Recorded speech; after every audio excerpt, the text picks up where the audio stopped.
এ নিয়ে আলোচনার জন্য স্টুডিওতে আছেন সহকর্মী সাইফুল রুদ্র। যাচ্ছি তার কাছে। রুদ্র, আপনাকে স্বাগত জানাই। রুদ্র, যখন সারা দেশে তেল নিয়ে একটা বিশাল বড় সংকট বলা যায়, এবং এই সংকটের কারণ কিন্তু আমরা না, এর কারণ হচ্ছে মধ্যপ্রাচ্যের যে যুদ্ধ পরিস্থিতি, সেটি কি অবস্থা এই মুহূর্তে?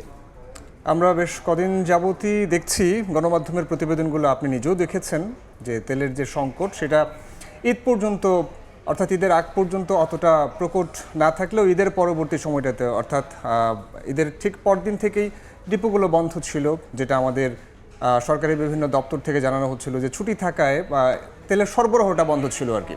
তো যেই কথাটা আসলে মাঠ পর্যায়ে না গেলে কিন্তু আপনি একেবারে অ্যাকচুয়াল খবরটা পাবেন না। তো গ্রাহকরা বলছেন যে তারা ঘন্টার পর ঘন্টা তেলের পাম্পগুলোতে অপেক্ষা করছেন, কিন্তু পাম্প থেকে কোনো ধরনের তেল সরবরাহ করা হচ্ছে না। আবার সরকার বলছে যে রেশনিং আমরা উঠিয়ে দিয়েছি, একেবারে আপনার যতটুকু চাহিদা আছে, যতটুকু আপনার প্রয়োজন, সেই পরিমাণ তেল আপনি চাইলেই যে কোনো পেট্রোল পাম্প থেকে সেটা সংগ্রহ করতে পারছেন।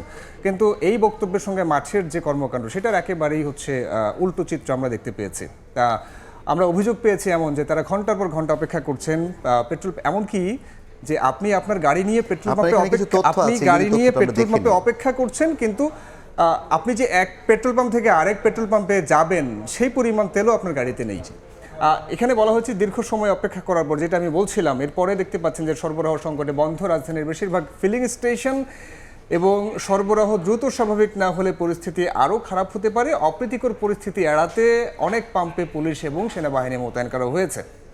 যেটা বলছিলাম যে সরবরাহ যদি দ্রুত স্বাভাবিক না হয়, প্রত্যেকটা পাম্পে যে ক্রাইসিস এবং মানুষ দীর্ঘ সারি দেখা যাচ্ছে, একেবারে দীর্ঘ সারি, এবং মাঠের বাস্তবতা এবং সরকারের যে বক্তব্য, এই দুইয়ের মাঝে সরকার আসলে কি ব্যবস্থা নিচ্ছে বলে জানা গেছে?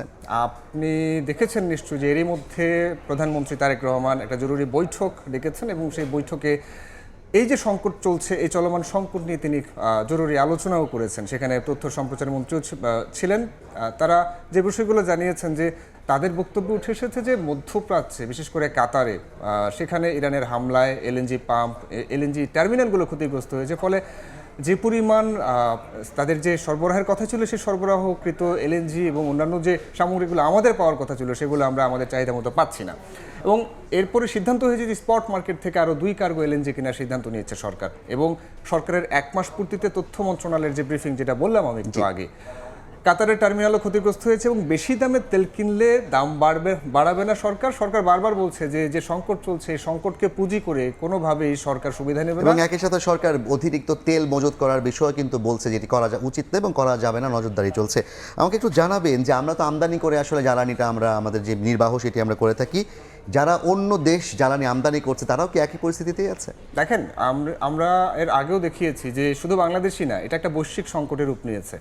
তো বৈশ্বিক সংকটের মধ্যে আমরা একেবারে ফিলিপাইনে বোধহয় জরুরি অবস্থা চলছে। আরও যে উন্নত দেশগুলো আছে, আমরা ইউরোপের কথাই বলি না কেন, সেখানে ডেনমার্কের অবস্থা আপনি জানেন, ফ্রান্সের অবস্থা আমরা দেখিয়েছি। আমরা এই দেশগুলোতেও 70 সেন্ট পর্যন্ত বেড়েছে। এমনকি কানাডার কথা বলছি, তাদের তেলের বাজারে এখন সেটা বেড়ে 70 সেন্ট পর্যন্ত বেড়েছে। তো একটু আমাদেরকে জানাবেন বিস্তারিতভাবে যে আসলে জ্বালানি সংকট আমদানি নির্ভর দেশগুলোর সাথে বাংলাদেশ যে অবস্থায় পড়েছে, মিল কিংবা সাদৃশ্য কিংবা অসাদৃশ্য কি আছে কিনা? যেমনটা বলছিলাম একটু আগেই, প্রতিবেদনটি দেখার আগে, যে বিশ্বজুড়েই সবাই এই সংকটটা এখন পাড়ি দিচ্ছে। এখন একটু আগে আমরা যে প্রতিবেদনে দেখলাম, তার আগে আমরা আমাদের হাতে কিছু তথ্য আছে, সেটি একটু আপনাকে জানাই যে বিশ্বজুড়ে জ্বালানি সংকটের উপর প্রভাব পড়েছে, এবং সেই প্রভাবের ভোগান্তিতে আমরা নিজেরাও পড়েছি। দীর্ঘমেয়াদী নতুন আমদানি উৎস তৈরির সঙ্গে মজুদ বাড়ানোর কথা বলছেন আমাদের বিশেষজ্ঞরা। সেই সঙ্গে জ্বালানির যে মজুদ 55 দিন থেকে বাড়িয়ে সেটা 90 দিন করার পরিকল্পনা বিপিসির রয়েছে। তো দেখেন, একটা আপনি যখন আপনার সামগ্রিক চিন্তা ভাবনা করবেন, যখন সব কিছু নিয়ে, তখন আপনার মজুদ কি পরিমাণ আছে সেটার সঙ্গে কিন্তু আপনার এই সব কিছু পুরো সিস্টেমটা জড়িত। এবং আমাদের যারা ব্লকচেইন বিশেষজ্ঞ আছেন, তারা বারবার বলেছেন যে আমাদের এখন যে পরিমাণ মজুদ আছে, এই মজুদের পরিমাণটা কয়েক গুণ বাড়ানো হবে। আমাদের বিপিসি ক্যাপাসিটি তৈরি করতে হবে। এখন আমাদের হাতে 55 দিনের মজুদ আছে, এবং বিপিসি বলছে যে এটাকে বাড়িয়ে 90 দিন পর্যন্ত তারা করবেন আর কি। আমাদের এলপিজি এবং তেলের জন্য যেই টার্মিনাল কিংবা যে ট্যাঙ্কার দরকার, সেটিও নিশ্চিত করতে হবে। রুদ্র, আপনাকে ধন্যবাদ। আমাদের সঙ্গে যুক্ত ছিলেন সহকর্মী সাইফুল রুদ্র, জানাচ্ছিলেন জ্বালানি সংকট নিয়ে বর্তমানে দেশের যে পরিস্থিতি সে বিষয়ে বিস্তারিত।